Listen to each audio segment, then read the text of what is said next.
Hola, ¿cómo están ustedes? Estamos en una nueva edición del programa Salud y Educación, un programa de género educativo que aborda diferentes tópicos relacionados con el cuidado y con la educación de la salud. Y hoy me voy a referir a un tema muy importante que tiene que ver con la salud sexual, precisamente porque el 4 de septiembre se conmemora el Día Mundial de la Salud Sexual. Bueno, ¿esto por qué pasa? Porque se ha elegido un día, pero en muchos lugares se utiliza la semana o todo el mes para concientizar sobre la sexualidad, para concientizar sobre la salud sexual y específicamente para que en diferentes lugares se puedan realizar actividades que tengan que ver con la educación en relación a la sexualidad y también con la educación en relación al cuidado de la salud sexual. En principio, me gustaría definir lo que es la salud sexual. La OMS, que es la Organización Mundial de la Salud, ha definido a la salud como el estado de bienestar y no solo la ausencia de enfermedades de la persona, el estado de bienestar físico, psíquico, social y espiritual de la persona, y no solo la ausencia de enfermedades. En relación a esta definición, se ha realizado la definición de salud sexual y se dice que la salud sexual es el estado de bienestar de la persona en relación a la sexualidad, bienestar físico, psíquico, social y también espiritual, y no solo la ausencia de disfunciones sexuales. Digamos que se toma como punto de partida el bienestar, ¿sí? Y para lograr el bienestar en relación a la sexualidad, las personas tienen que realizar prácticas sexuales placenteras y seguras y fundamentalmente libres de coerción, y para que se pueda cumplir la salud sexual de las personas se deben respetar los derechos sexuales universales. Y fundamentalmente este es el punto que se trata de hacer conocer, los derechos sexuales universales, para que las personas los puedan difundir y también los puedan respetar, ¿verdad? Y hacerse respetar. El Congreso Mundial de Sexología, que se realizó en el año 1997 en Valencia, España, en ese Congreso Mundial de Sexología, se crearon los derechos sexuales universales. Yo tuve la oportunidad de poder presentarme en ese congreso, presenté un trabajo, me acuerdo que era un trabajo relacionado con el preservativo, precisamente se llamaba Prejuicios y verdades en relación al uso del preservativo, en ese trabajo, en ese congreso. También en ese congreso tuve la oportunidad de adquirir el trabajo premiado sobre la educación sexual por unas doctoras, lo presentaron unas doctoras de Nueva Zelanda al trabajo, y ellas ganaron el premio a mejor trabajo presentado en educación de la sexualidad. Yo pude adquirir todo ese trabajo, comprándoselos por supuesto. Después trabajé durante un tiempo, con la traducción y con toda la implementación, llevándolo al español, y tuve la oportunidad de dictar el primer curso de educación sexual de formación docente en la Universidad de Tandil, en UNICEN, y mis primeros alumnos, como fue un curso online, el primer curso online de sexualidad, fueron alumnos de Ecuador, así que esa fue mi primera experiencia de realizar un curso online para formación docente sobre educación sexual. en base a este trabajo premiado de estas doctoras de Nueva Zelanda. Este congreso creó los derechos sexuales universales. Los derechos sexuales universales tienen que ver con el cuidado de la persona, el respeto de la persona, fundamentalmente los derechos en relación a la sexualidad. Son varios derechos en relación a la sexualidad. Yo considero los más importantes el derecho al cuidado de la salud sexual, también el derecho a la educación sexual y también el derecho a el placer. Con respecto al derecho del placer, en el año 2014, también el Congreso Mundial de Sexología que se realizó en México, en esa oportunidad, el nombre del Congreso fue el derecho al placer. Así que fíjense qué importante es el derecho al placer, porque muchas veces, fundamentalmente en muchas culturas, por cuestiones religiosas, fundamentalmente, sí, la religión tiene mucho que ver, se prohíbe el placer en relación a la sexualidad o se lo limita a ciertas condiciones, ¿verdad? Y esto genera a las personas que están fuera de estas condiciones consideradas como aceptables para que las personas puedan disfrutar del placer sexual, obviamente sufren y pueden generar cuestiones disfuncionales en relación a la sexualidad por la culpa que pueden sentir al no poder disfrutar del placer y sentir que están realizando algo malo.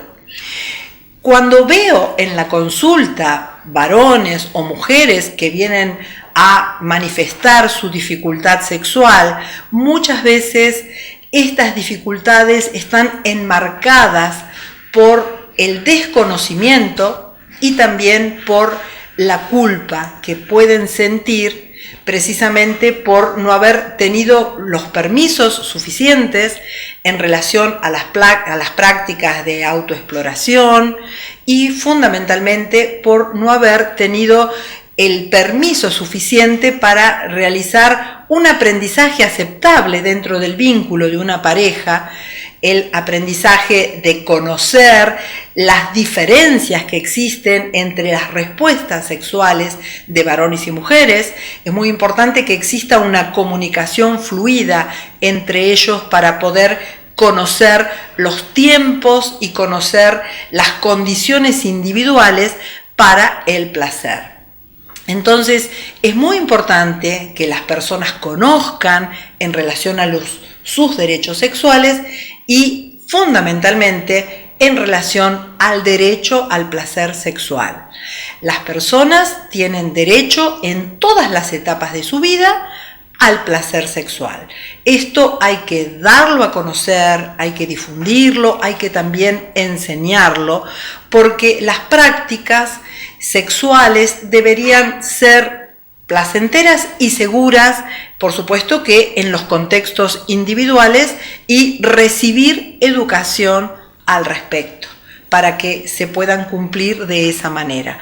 Cuando no se da una educación sexual en la escuela, fundamentalmente de manera científica y trabajando los valores que tienen que ver con el cuidado de la persona, es muy factible que los jóvenes en el ejercicio de su sexualidad puedan tener, por supuesto, consecuencias negativas de sufrir infecciones de transmisión sexual, embarazos no deseados y también el inicio de disfunciones sexuales, porque muchas veces este inicio sexual, que cada vez suele ser más precoz en la adolescencia, cuando no va acompañado de una educación sexual, muchas veces se inician disfunciones como la dispareunia o como el vaginismo o como la eyaculación prematura en los varones, que podrían ser evitadas totalmente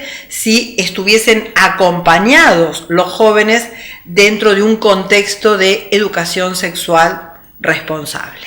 Bueno, muchísimas gracias. En el próximo bloque continuamos hablando sobre esta temática del Día Mundial de la Salud Sexual. Gracias por acompañarme.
Bueno, continuamos en este segundo bloque.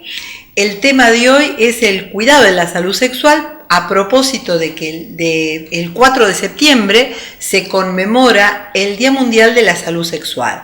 Y es un día de concientización, precisamente para, prestarle atención a todos los derechos sexuales que tienen las personas. Hablé en el bloque anterior que el derecho al placer es muy importante conocerlo y valorarlo, el derecho a la educación sexual, el derecho al cuidado de la salud sexual. En este bloque me gustaría referirme al derecho a la educación sexual. La OMS considera educación a la formación de la persona que está basada en 3 pilares importantes. Uno es que la persona pueda recibir información en relación a la sexualidad o vinculada con la sexualidad que sea de base científica, actualizada y no basada en prejuicios. También la educación incluye el trabajo con las actitudes relacionadas con la sexualidad. Es muy importante que hay que tratar de trabajar con niños, niñas, adolescentes desde edades tempranas para que vayan gestando actitudes positivas en relación a la sexualidad y no negativas. Y también la educación incluye, además de la información y el trabajo de las actitudes, brindar habilidades a niños, niñas y adolescentes para que puedan manejarse en la vida en relación a la sexualidad. Cuando hablamos de niños y niñas de edad preescolar, que también hay que hacer educación de la sexualidad ya en nivel inicial, porque en estos primeros años de la vida es donde se atesoran los componentes más importantes de la sexualidad, como son la identidad de género y la orientación sexual y los valores que tienen que ver con la sexualidad. Entonces, en estos primeros años de la vida tenemos que educar en relación a los comportamientos y brindarles habilidades de protección. ¿Por qué? Porque en estos primeros años de la vida la persona va transitando uno de los periodos de mayor vulnerabilidad, ¿sí? ¿Por qué? Porque el desarrollo psicosexual precisamente tiene un periodo de no madurez. Entonces, los niños y niñas muy pequeños no tienen la capacidad por su escaso desarrollo intelectual y sexual, de reconocer las estrategias que pueden utilizar algunas personas adultas para obtener algo en su beneficio.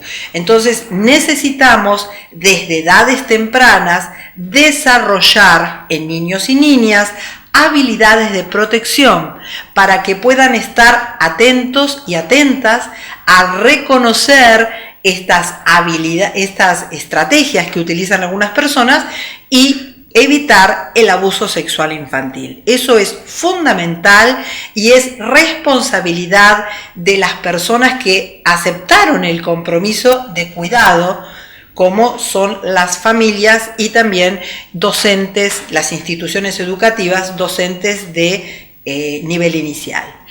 Entonces, la educación, estoy repasando, está centrada en 3 pilares: brindar información de base científica y actualizada en relación a la sexualidad, trabajar con actitudes, tratando de generar actitudes positivas, y brindar habilidades para que niños, niñas y adolescentes puedan protegerse de las consecuencias negativas que puede tener la sexualidad.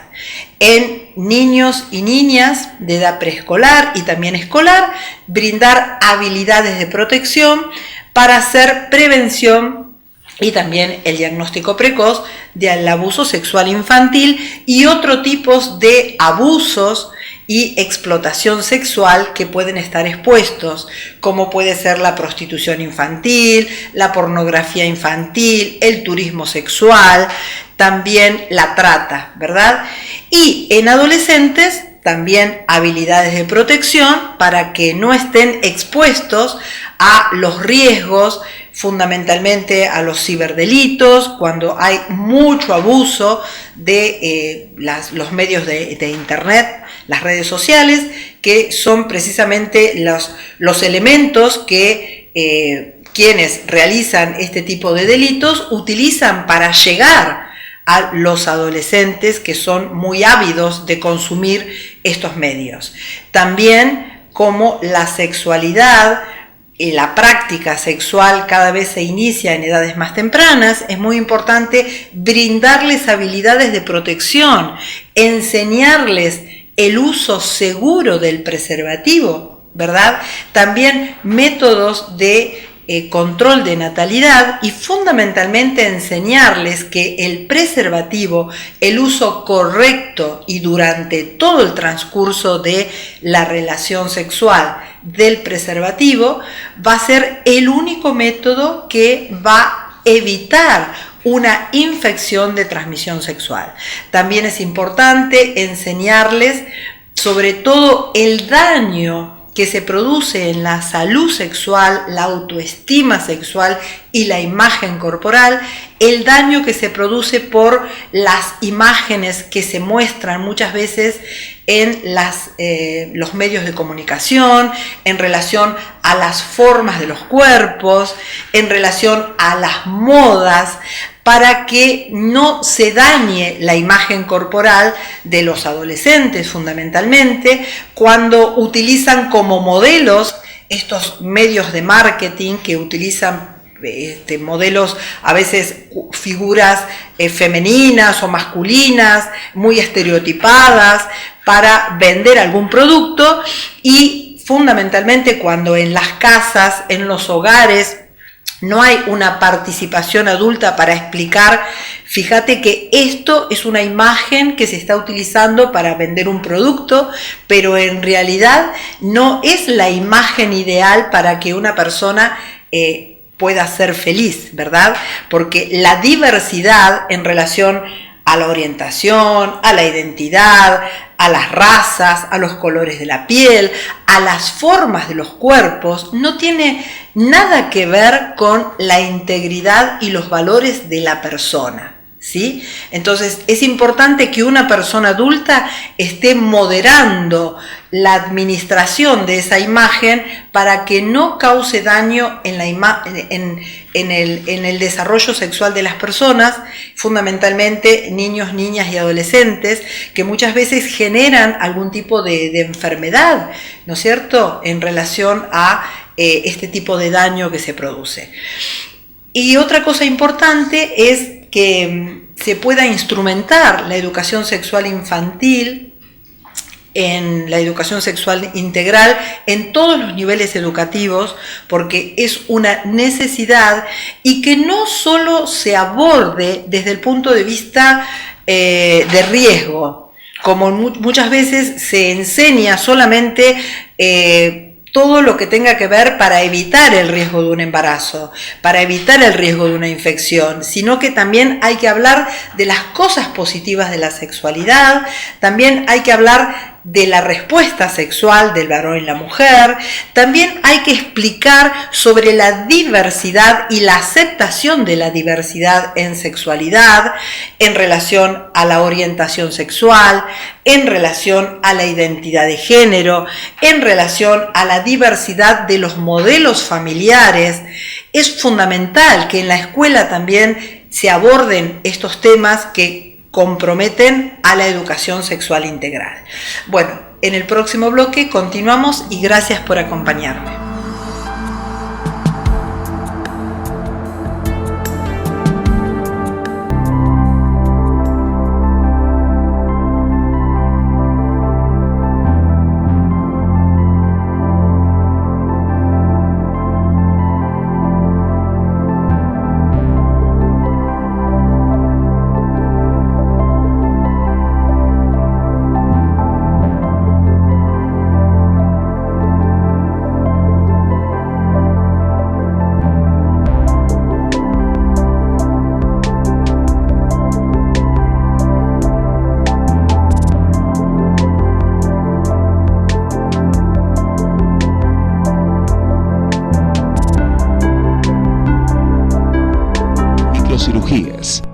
Atención en oftalmología especializada. Clínica de Ojos Tandil. Avenida Santa Marina 760.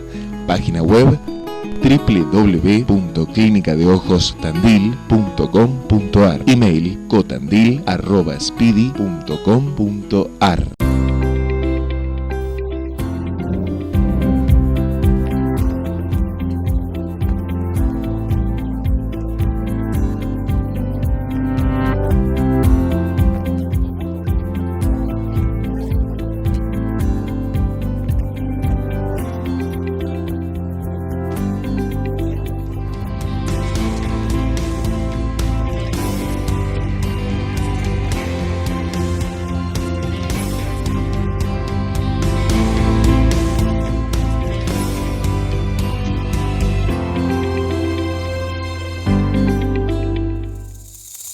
Instituto de Diagnóstico por Imágenes. Trabajando con tecnología de avanzada y actualización permanente, junto a un equipo médico y humano con profesionalismo y calidez. Instituto de Diagnóstico por Imágenes, Sarmiento 963, teléfono 0249 442 9294. Bueno, y ya estamos al final del programa, nos queda el último bloque solamente para referirme a la salud sexual. En el primer bloque hablé sobre la educación, fundamentalmente el derecho a la educación, el derecho al placer, y ahora voy a hablar sobre el derecho al cuidado de la salud sexual. Y fundamentalmente es importante concientizar con el cuidado del cuerpo. ¿Por qué? Porque si hay algo que la persona no puede dejar en otro lado cuando va a involucrarse en una situación sexual, es el cuerpo, ¿sí? Entonces, el cuerpo sano es necesario también para tener un funcionamiento saludable. El otro día estuve leyendo un trabajo, preparando un simposio, y se refería al síndrome metabólico y la salud sexual, y las disfunciones sexuales. Y me parece muy importante hacer una mención en este bloque. El síndrome metabólico es una enfermedad que generalmente se produce cuando hay un conjunto de componentes negativos como la hipertensión, como la diabetes, como el sobrepeso, la resistencia a la insulina, el sobrepeso y también el aumento del volumen abdominal, ¿sí? Esto tiene que ver con una alteración importante, y fundamentalmente la diabetes también, tiene que ver con una alteración importante en los componentes del organismo, tiene que ver con un daño o una predisposición o un daño real de todo el sistema arterial del cuerpo. Y para que la función sexual del varón o de la mujer sean satisfactorias, se necesita una performance sexual saludable. Hay un fenómeno fisiológico que se llama vasocongestión, son vasos que se llenan de sangre. La mujer necesita cumplir este fenómeno de vasocongestión en los músculos que rodean la vagina para poder tener un orgasmo, y los varones necesitan cumplir con este fenómeno de vasocongestión en los cuerpos cavernosos del pene para tener una erección. Para que esto sea satisfactorio, estos vasos sanguíneos necesitan tener salud.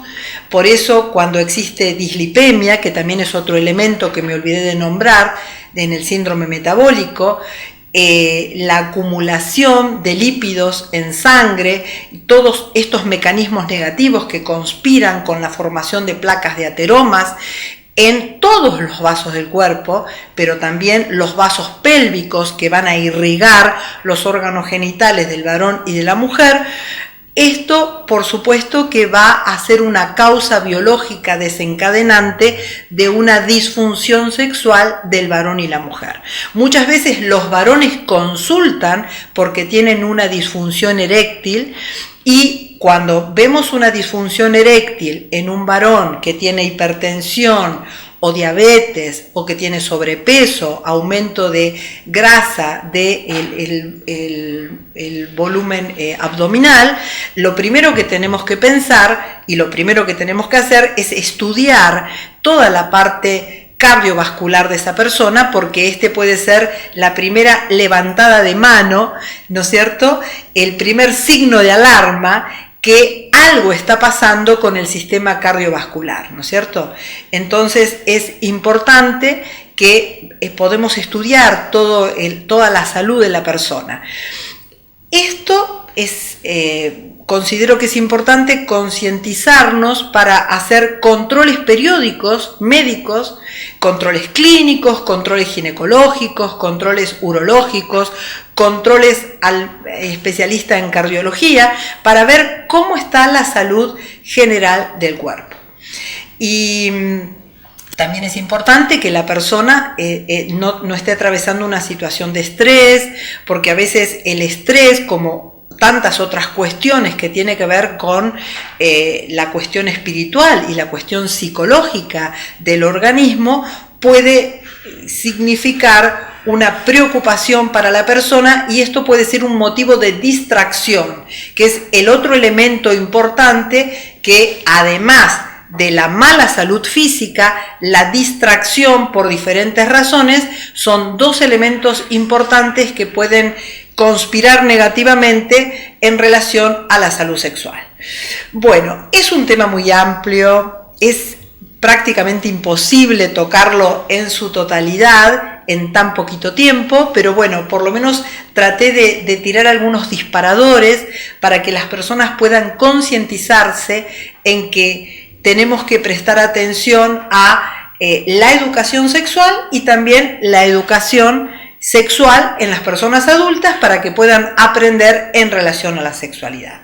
Bueno, muchísimas gracias por acompañarme, muchísimas gracias también a los auspiciantes de este programa que me acompañan semanalmente, y también a María Peinados. un cariño enorme. Muchísimas gracias. Hasta la próxima semana. Y les recuerdo que el programa queda grabado en el canal de YouTube Salud y Educación TV. Muchísimas gracias.